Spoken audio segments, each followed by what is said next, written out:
or for the alleged roles in what the Attorney General describes as a criminal enterprise. At this time, we'll take you back to the Information Services Department, where my colleague Alfred Okanse is on standby to give us a bit more from what the AG has been telling us. Alfred, summarize for us what we've heard from the AG today.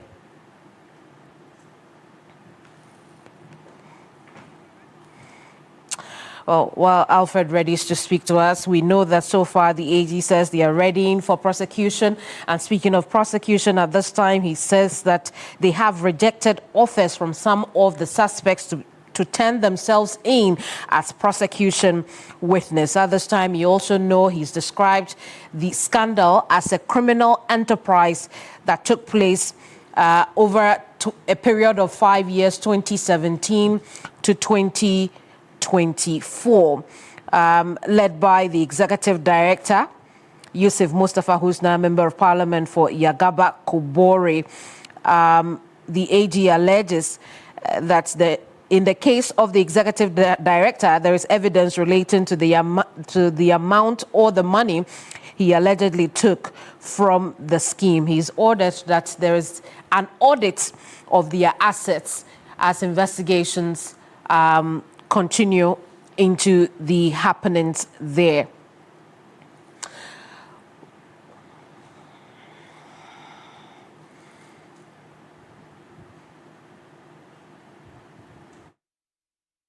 We'll bring you more when we get in touch with Alfred Okanse, because the Attorney General has been detailing a number of things that have been done so far, including whether or not those monies will be recovered from the assets audit and the frozen bank accounts at this time. We also know that one of the suspects will be arrested because the AG has ordered for his rearrest because they have discovered another crime he allegedly has committed.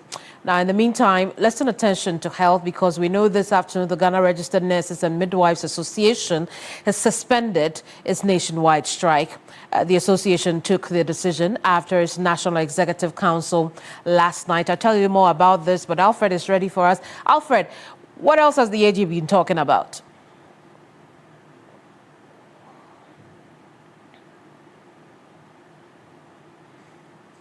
Oh, my understanding is...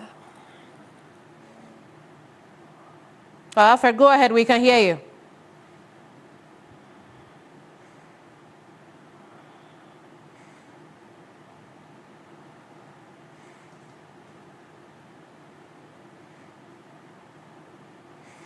Well, Alfred Okanse is our man on the ground covering this news conference by the Attorney General. If you're just joining us, this is News Central. Right now, we know that 12 suspects or 12 people of interest, persons of interest.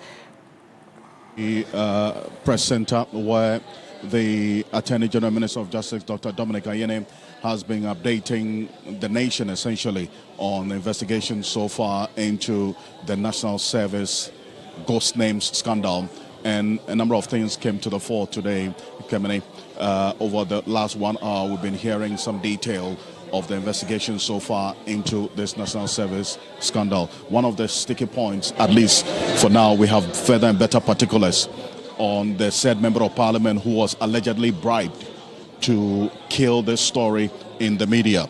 As was earlier reported, if you recall, the Attorney General himself at a previous press conference did indicate that a member of parliament was allegedly bribed to kill this National Service scandal, ghost name scandal story in the media.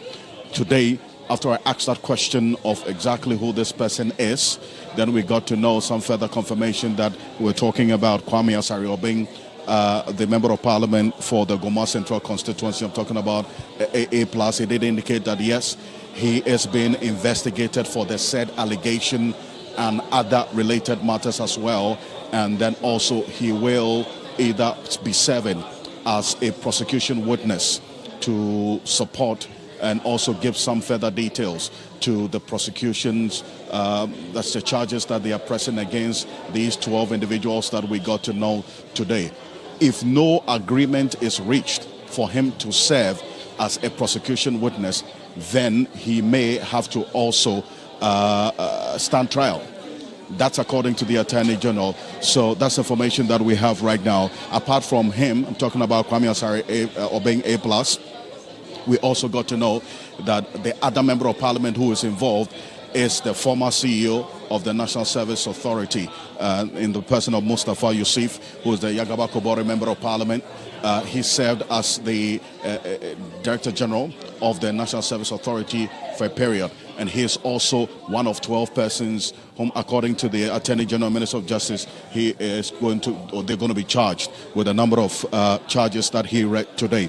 Apart from him, there are other individuals like Osei Asibe, the immediate past Director General of the authority, and then also Gift Yowari Mensah, who has also been in the news. We recall that she was also interrogated at some point, some 3 months ago. And then also, according to the Attorney General today, there's been some detail about how she allegedly ran a well-calculated scheme, according to how the Attorney General put it, and then was able to use the National Service personnel data to secure and obtain a loan of over 30.6 million Ghana cedis from the ADB, and then through that also was able to, as it were, register a company with the name Blocks of Life Consult. And then she got this loan of over 30.6 million with a 23% interest rate, and then registered a company that had her husband, Peter Mensah, who is also a private legal practitioner, as one of the directors as well, and linked to other companies that were established by her to allegedly run this particular scheme. She's not alone in this. According to the Attorney General, there are a number of market agents who are also being investigated as a result of this, all of them numbering about 12. Now, according to the Attorney General, according to the details they have with the investigation they've been conducting since January up until now, over 548 million cedis in total has been lost to this National Service scheme, the Ghost Names scandal. Over 548 million Ghana cedis. He broke it down that for the 2017-2018 service period, 25 million cedis and over was said to have been lost. In the 2018-2019 service period, over 21.6 million cedis was also recorded as the money that was lost to this Ghost Name scandal. In the 2021-2022 academic period, for the service period, over 55.6 million was lost to this National Service Ghost Name scandal. For the 2022-2023 service period, and that is the highest, Kemeni, over 350.9 million cedis was lost to this Ghost Name scandal in the National Service scheme, over 350 million. And he explains that that particular year, there were a number of things as well that this whole cartel put together to siphon that much money, registering a lot more companies that then also linked to some data of the National Service personnel who were either rejected at the point of registration, but then they had put in their numbers. So they used those numbers to, as it were, pursue this particular scheme that they had put together. And then for the 2023-2024 service year, 32.8 million and over was lost to this scandal, according to the details that the Attorney General gave today. These are the charges, Kemeni, that he is going to press against these 12 individuals. Stealing, contrary to Section 1241, and then also conspiracy to steal, willfully causing financial loss to the state, and then also conspiracy to commit money laundering, and then also using public office for private gain. These are the charges that the Attorney General is going to press against these individuals who have been named as the collaborators and the perpetrators in this Ghost Names alleged National Service Authority Ghost Name scandal. So we're keeping an eye on how things are playing out. The Attorney General is quite clear in his mind that the state has a case and there are timelines they're going to work with to ensure that this trial is pursued in a very timeous manner to ensure that the money is retrieved. And he indicated that recovery is an integral part of the strategy of the Operation Recover or Loot. So this is the update the Attorney General gave. in this ongoing investigation into the National Service Authority ghost name scandal. Kebini. Indeed, Alfred, if you can hear me, we also know that he talked about the issue of recoveries, which you just mentioned, that he would ensure that the monies will be returned. But then he also said that he does not think that everything could be recovered. What did he mean by that? Well, he had indicated that a number of them had also used the monies to, as it were, invest in other things. Property, they're looking at some cars as well that could be confiscated as well, some accounts that have been frozen. But then again, for as long as he is concerned, this amount, and he indicated this could be more. This is what they have identified so far. But the money could be more because this is an ongoing investigation. It's not ended even after this particular update because of the investments or some of the avenues that this money has been put in. It could prove difficult to recover. And that's why he indicated that it may be difficult to retrieve within the shortest possible time. But then that does not also belabor the point that the recovery is a central focus of this entire operation that they have put together, because the amount involved, over 548 million Ghana cedis, is huge. He's indicated a number of things, a number of projects that money could be used for, and that is what they're going to be pursuing. Kemini. And then he also said that he had rejected negotiations for some of the suspects to attend prosecution witness. What explanation did he give for that? He had indicated, first of all, that there was some news in the media that he was approaching some persons to, as it were, talk them into agreeing to serve as prosecution witnesses and some sort of agreement with them. He indicated he has never met any such individual or suspects after naming them and then now going backdoor to engage them to be prosecution witnesses. He says that has never happened. He has never approached any of them to come to a sort of agreement or a plea with them. It is some of these individuals who are suspects who are sending people to his office to, as it were, reach an agreement with his office to avoid prosecution. So that is what is happening. And it's also indicated that some of the staff and directors of the National Service Authority came to his office to get some sort of agreement, the non-prosecution agreement with him. But when they assessed the details of the information that they gave, they indicated that it cannot be possible. They have to also go through prosecution because their involvement is extensive, or was extensive to the extent that they cannot necessarily have that agreement and then escape prosecution because they want to serve as prosecution witnesses. Some of them, the Attorney General had to apply discretion in assessing the information that they gave, indicated that they cannot serve as prosecution witnesses. They would have to rather go through prosecution. Kemini. I see. And then there is the issue of Gift Awari. She's not only a person of interest in this, but also generates a lot of conversation around the NSS scandal, as we have come to call it. The AG elaborates exactly what her alleged role in this is. Talk to us about that. Well, he indicated, the Attorney General indicated that, as I mentioned earlier, Gift Awari Mensah, as she's known, Mrs. Gift Awari Mensah, according to the Attorney General, the investigation that they have had, and then also information so far from the investigation, is that she allegedly secured or obtained a loan of over 30.6 million Ghana cedis from the ADB with an interest of 23% using the data of some national service personnel. And then she also established a number of companies. One he mentioned as the Block of Life Consult, which had her husband named Peter Mensah, a private legal practitioner, as one of the directors. And the monies were allegedly, according to the Attorney General, diverted into the accounts of this particular company and other companies as well.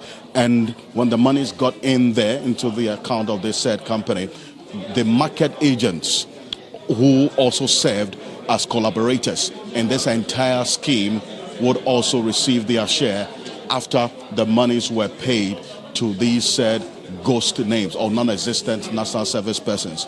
Also, quite apart from the ghost names, according to the Attorney General, the National Service Authority put some projects in their yearly proposals to Parliament.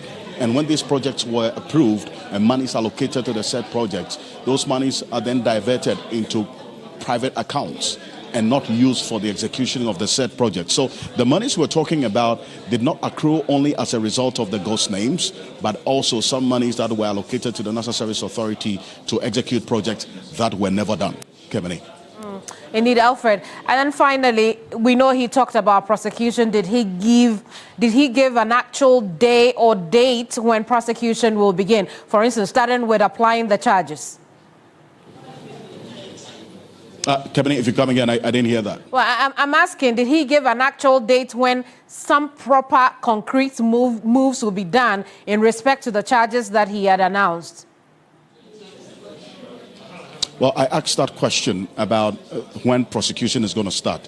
He indicated that, yes, they've done their work. They're confident about the information they've gotten so far from the investigation that they have done. They're confident that they are going to, in fact, they have a case to prosecute. But then again, as we do know, prosecution is not a walk in the park in such cases. And so they're going to start as soon as possible.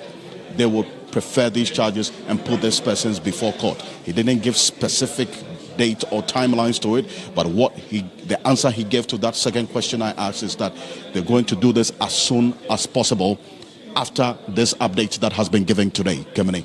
Indeed, Alfred, we'll leave it here. Thank you so much for talking to us. Alfred Okanse is a man on the ground. He covered that very important news conference by the Attorney General, and also revealing, I must say, the Attorney General in that news conference has been detailing, giving us further details on that NSS scandal and the investigations so far. We'll keep an eye on the story for you here on News Central. We'll turn attention to the nurses. Remember when I told you that the members of the Ghana Registered Nurses and Midwives Association have suspended their nationwide strike. Now, the association took the decision after its National Executive Council met last night. The association has since directed its members to resume work tomorrow, Saturday, June 14, 2025. Good morning, fellow colleagues. Our dear nurses and midwives. Good morning to our employer. Good morning to the Parliamentary Select Committee on Health. A very good morning to all Ghanaians. This is a press release on the suspension of our GRNMA strike. The leadership of the Ghana Registered Nurses and Midwives Association embarked on a roadmap of industrial actions on 2nd June 2025 with the wearing of red arm/headbands, followed by withdrawal of outpatient department and emergency services, which culminated into the total withdrawal of all nursing and midwifery services on 9th June 2025. Our demand from our employer was simply to have the collective agreement of Ghanaian nurses and midwives, which was signed in May 2024, duly implemented without any further delay. Having monitored the misinformation, disinformation, and the propaganda that have surrounded our strike action, the leadership of the association would like to set some records straight on the following. 1. We are nurses and midwives, trained to provide essential health services to the Ghanaian population, and matters affecting us which are brought formally to the attention of the employer must be treated with the urgency it deserves and in good faith. 2. As nurses and midwives, we do not take delight in seeing our patients suffer. However, we cannot take good care of others when the system does not take good care of us. 3. The GRNMA is a non-partisan professional association and trade union, and the holder of the collective bargaining certificate covering all nurses and midwives in Ghana. In its 65 years of existence, the Ghana Registered Nurses and Midwives Association has never aligned with any political party in Ghana. Rather, it has worked with every government since 1960 in building a stronger and more resilient health system responsive to the health needs of Ghanaians, whilst at the same time, we representing the interests of nurses and midwives in matters related to their welfare and general working conditions. Considering all that has transpired from 2nd June 2025 in relation to the pleas of the good people of Ghana, pleas from our patients, and the timely intervention of the Parliamentary Select Committee on Health, the leadership of the association wishes to state as follows. The engagement held with the Parliamentary Select Committee on Health and other interested parties on Thursday, 12 June 2025, was very fruitful and has paved the way for an amicable resolution of the impasse with our employer concerning the implementation of our collective agreements. 2. In view of point 1 above, the Ghana Registered Nurses and Midwives Association's industrial action initiated on 2nd June 2025 is hereby suspended, pending the outcome of the follow-up meeting scheduled for 26 June 2025. We've just heard from the president of the Ghana Registered Nurses and Midwives Association, Perpetual Ofori Ampo, for suspending that 2-week-long strike across the country. We'll begin our coverage checking reactions all over the country in the northern region, where some people have already started reacting to the suspension announcement we just heard from the GRNMA. Let's take a listen to those reactions from the northern region. Well, the feeling is a mixed feeling, because there was a reason why the strike action was taken, and now what they are saying is that they are calling off the strike. That is fine. The issues we have is that for now we cannot comment on anything until they give a final communique on the outcome of their meeting with the government. But for now, during the strike, many people didn't know there was a strike, so they kept on coming, and some few staffs were at post, and so there was pressure on them. And later, when the committee or the committee member also got to know that now there was a strike, they always come with complaints, but then we were not able to attend to all of them. Now that they've called out the strike, I think it will help, because they are our own people that we are serving, and we are committed to offering our services to everyone, no matter what. So now that they said the strike is no more, we are very happy, because it could be our brothers, our sisters, our aunties and friends and whoever. So we are happy that at least we can deliver health care to our people without any warning or any attack from other colleagues. We're all jubilating here. We are very happy for what has just happened. I think it's a welcome news. We can see there were a lot of stress on the UPNG staffs who are working with us. But at a point we realized that they were also deficient in taking care of the clients, because their numbers are not so encouraging. But I think they did well, because no client came here without being attended to. So I have.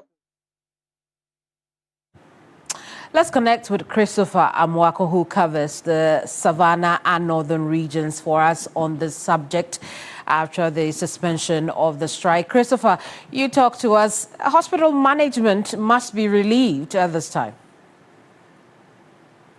Yes, so Kamini, when I visited some of the hospitals, the patients and actually our hospital management were very happy that the strike has been suspended by the Ghana Registered Nurses and Midwives Association. They are hoping that by tomorrow they will get back to work as indicated by their leadership so that together they can deliver quality healthcare services. But one issue, Kemini, is that even till now, the hospitals still remain very, very empty, putting pressure on private hospitals in the greater Tamale metropolis. I visited the Tamale Central Hospital, which is also the Northern Regional Hospital, as well as the West Hospital. And these two hospitals did not have more patients trooping to the facility as we used to see before the strike. And so we are hoping that by tomorrow, the people will get to know that the strike has been called off for them to begin to visit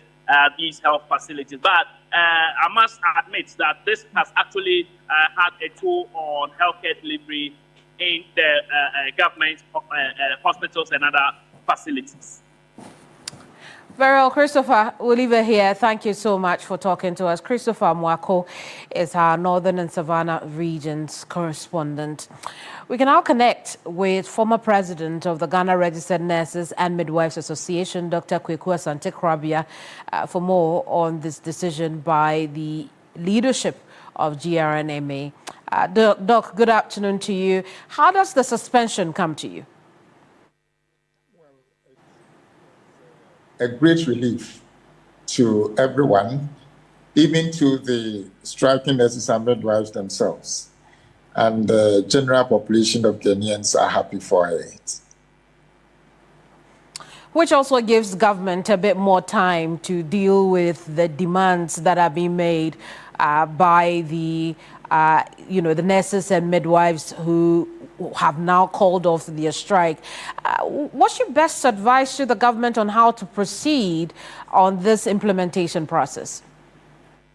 Well, we are all hoping that the government will do justice to their promise. But let me commend the Parliamentary Select Committee on Health for the timely intervention, which is what the striking nurses and midwives have been expecting all this while, that they could get people who care and hold an ambivalent position on the matter. And it just came at a time when it was needful. But I urge government not to renege on their promise, the government and the employers not to renege on their promise of quickly meeting the needs of the nurses and midwives fraternity. I do not think that going forward, the government will toy with the lives of Ghanaians by not caring for the needs of the nurses who are always prepared to offer service to humanity, and especially the Ghanaian population. So we'll be watching, we'll be monitoring, we'll be holding ourselves in readiness and preparedness to receive what the employer is going to come up with. I hope, and I do hope very well, that it's not going to be there's something that would disturb the hopes and then put the nurses on the line again. Indeed. Two things we learned from this 12-day strike we experienced in this country. One, the internal conflict among the health workers. And then the second one, what appears to be mistrust between the government or the new government and the GRNMA, of course, given the circumstances that a different government agreed to the content of the conditions of service documents. The problem now, or the concern now, will be to avoid a similar situation and mend the cracks that appear to have opened wide with the, among the health workers. What would be your advice to them in dealing with that, and also generally on how to avoid this, prevent this from happening again? I do not expect that pitfalls will arise again. The matter about we have inherited a burden is thrown onto us or handed over to us because we are a new government. will not be taken as an excuse anymore, because I am privy to the content of the conditions of service, because it was during our time we managed to put together the points and the needed consents of the nurses and midwives before we left office, and that what was later put together as a complete document for conditions of service was an outcome of what we did. I'm privy to it, and it suggests to me that the government was very much aware of what was in the document, because prior to the strike action, which was consequential to the breakdown of the negotiations, the government, the new government, and the Ministry of Health, for that matter, had promised that they were going to put the concerns of the nurses and midwives into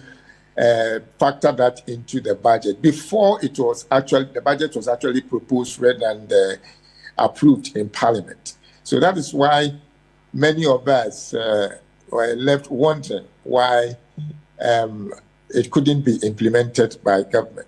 So I know that the Ministry of Health now has been awoken to their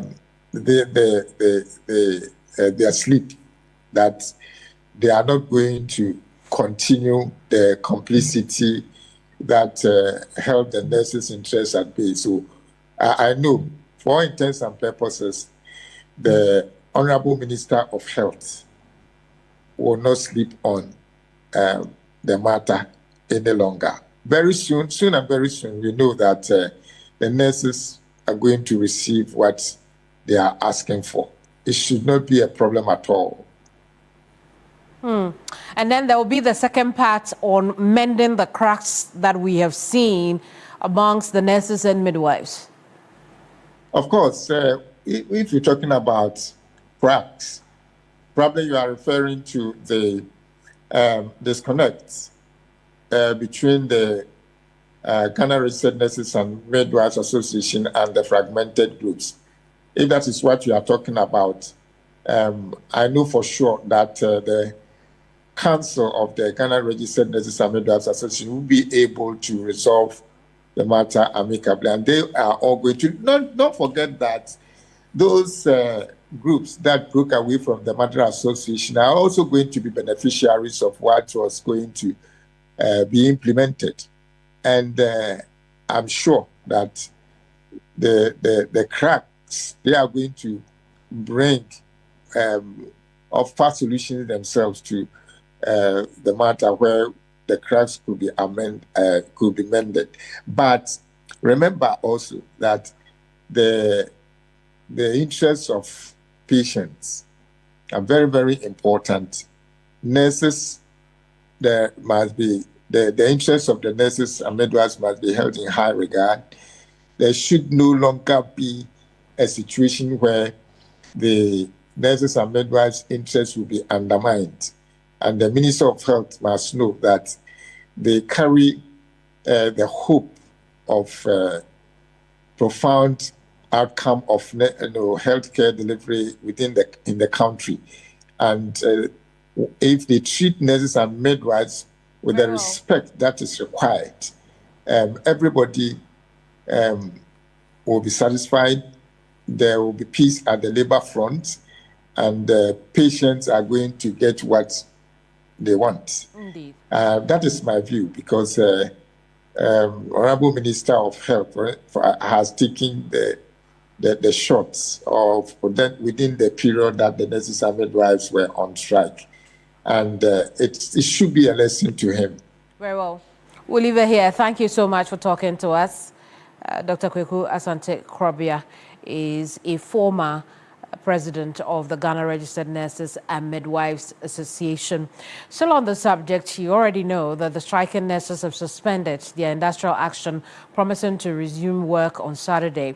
The news has brought a major relief to some residents of the Ashanti region. Our team in the second largest region of this country visited the Obuasi Government Hospital just to find out from patients and staff their opinions about the latest development. This morning that I also heard that nurses have called off the strike for some few days now. In fact, I have also realized that patients have suffered within this period. So I was only praying out. They will just say, one day I'll get up and they will say, oh, we have called off the strike. And indeed, they have done that. So I'm only happy and happy for my patients. And they should also support us whilst we are seeking for a condition of service. It will just boost us to put up our best for the nation as a whole. And we are also telling our patients to come in their numbers because we are here. You're still watching News Central Live on TV3. I'm Kemeni Amano. We'll take a quick break. When we come back, we'll bring you more news.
Now, the overlord of Dagbon, Yana Abubakar II, is paying a historic visit to the seat of government, the first time since the President, John Mahama, was sworn into office. The meeting is an official one by the Dagbon overlord to congratulate the President on his assumption of higher office as President.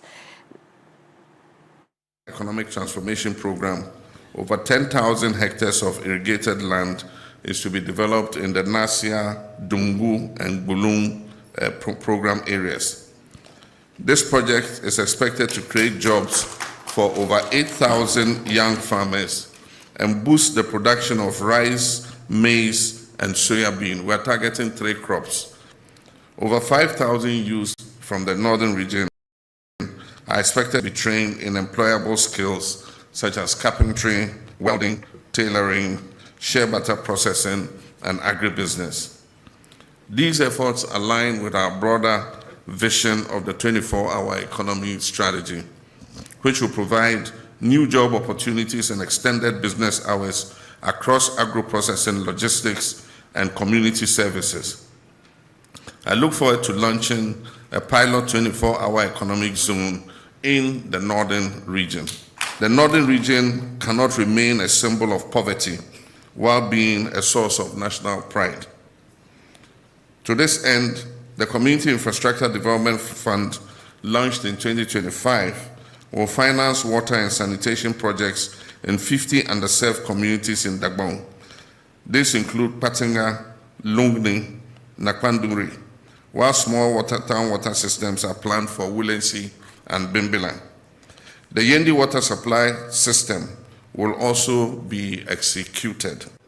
The swift action taken to revitalize our economy and improve the lives of Ghanaians are truly commendable.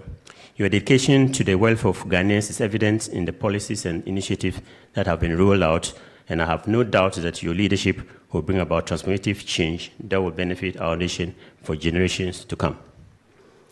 The drastic drop in the dollar exchange rate from 17 cedis to 11 cedis in less than 6 months is a remarkable achievement that speaks volumes about your administrative commitment to prudent economic management.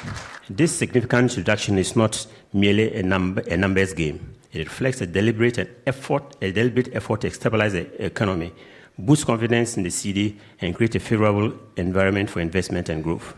The leaner cabinet you have established is a shining example of your dedication to efficient governance. By strengthening the cabinet and reducing the number of ministers and presidential staffers, you have demonstrated a commitment to eliminating redundancy, enhancing productivity, and ensuring that resources are allocated where they are needed most. This bold move sets a positive tone for your administration and underscores your resolve to lead a government that is of the people, by the people, and for the people. Well, that's how we end today's broadcast. Thank you so much for your company. I'm Kemini Amano. Next is Reality Catch Up. I'll see you some other time. Bye-bye.